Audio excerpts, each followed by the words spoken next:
All right, this one here is the one that says MA on it, timing cover. And here we go. See, we definitely have the gears removing it. So we're going to leave it on the gears, and I'm going to do it the same testing opposite. This is 3, goes under it. 3 barely goes under it.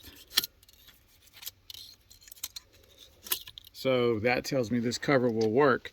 If I put a 6,000 gasket on it, on uncompressed thickness, it's probably going to be about 3,000 end play.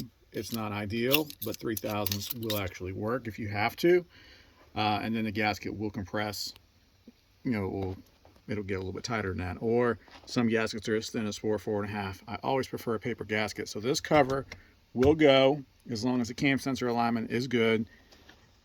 And this is the one that has the hole that's not that's correct. It's not small, not the 9 30 seconds hole. So this one is probably going to be okay.